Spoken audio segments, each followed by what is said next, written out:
11 dan akan diakhiri pada pukul 13, dan apabila belum selesai dapat dilanjutkan sesuai dengan pasal 254 ayat 2 Peraturan Tata Tertib DPR RI atau atas kesepakatan bersama dengan susunan acara sebagai berikut. 1. Pengantar Ketua Rapat.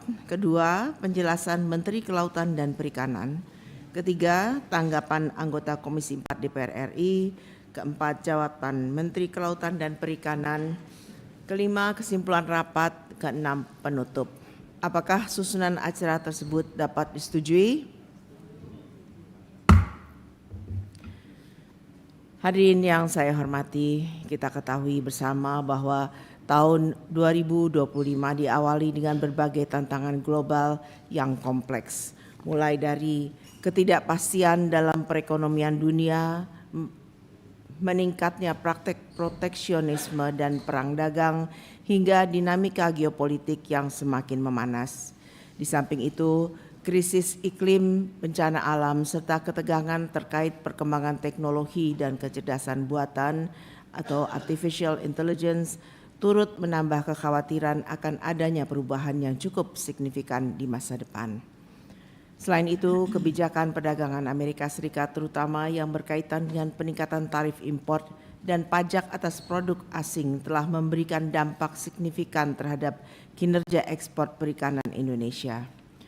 Mengingat Amerika Serikat sebagai salah satu pasar utama bagi produk perikanan nasional. Kebijakan proteksionisme tersebut harus dihadapi oleh Kementerian Kelautan dan Perikanan dalam melindungi atau menyelamatkan industri perikanan Indonesia. Produk perikanan seperti udang, tuna, tongkol, cakalang, kepiting, dan komoditas unggulan lainnya yang sebelumnya mampu bersaing karena harganya yang cukup kompetitif, kini harus bersaing dengan tarif tambahan yang lebih tinggi. Hal ini membuka peluang bagi negara-negara pesaing Indonesia yang memiliki perjanjian dagang bebas dengan Amerika Serikat mendapat perlakuan tarif khusus. Akibatnya ekspor Indonesia ke Amerika Serikat bisa menurun dan sulit diprediksi. Di sisi lain, kebijakan Amerika juga mempersyaratkan soal ketertelusuran produk atau traceability dan kepatuhan terhadap prinsip keberlanjutan. Artinya, produk yang tidak bisa dibuktikan asal penangkapannya dan keberlanjutannya maka akan ditolak oleh pasar dunia. Ini menjadi tantangan tambahan bagi nelayan tradisional dan pelaku UMKM perikanan Indonesia yang belum sepenuhnya siap dengan sistem dokumentasi dan sertifikasi internasional. Situasi ini menuntut Indonesia perlu memperkuat daya saing dan kualitas produk termasuk pemenuhan rantai pasoknya. Selain itu, perlu meningkatkan diversifikasi pasar ekspor ke negara-negara lain seperti Uni Eropa, Timur Tengah, atau negara ASEAN yang tidak menerapkan beban tarif tinggi. Tanpa strategi yang adaptif, maka ekspor perikanan Indonesia akan terus mengalami tekanan turun akibat kebijakan fiskal dan dagang dari negara-negara besar seperti Amerika Serikat. Hadirin yang saya hormati, berdasarkan Raker tanggal 13 Februari 2025, tercatat alokasi anggaran Kementerian Kelautan dan Perikanan tahun 2025 sebesar 6,2 triliun yang terblokir sebesar 2,1 triliun sehingga anggarannya menjadi 4,1 triliun pasca diterapkannya kebijakan efisiensi anggaran.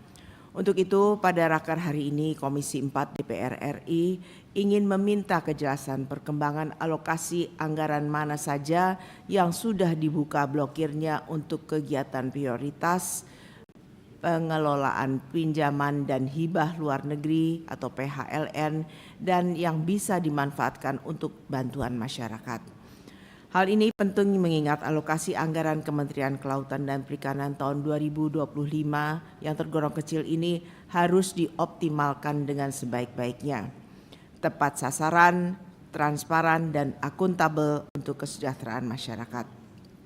Oleh sebab itu, Komisi 4 DPR RI mendorong KKP dalam memanfaatkan anggaran program dan kegiatan tahun 2025 tidak mengabaikan kepentingan dan kebutuhan masyarakat di masing-masing daerah, seperti penyaluran bantuan alat tangkap, mesin kapal, benih ikan, calon indukan, bioflok, mesin pakan, alat pengolahan ikan, cool box, gas freezer, sarpras ekonomi produktif, sarpras pengelolaan sampah, dan aksi rehabilitasi mangrove di wilayah pesisir dan pulau-pulau kecil, agar kehadiran pemerintah di sektor kelautan perikanan tetap terasa di masyarakat.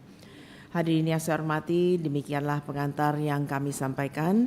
Selanjutnya kami persilahkan kepada Saudara Menteri Kelautan dan Perikanan menyampaikan penjelasan terkait hal-hal tersebut di atas.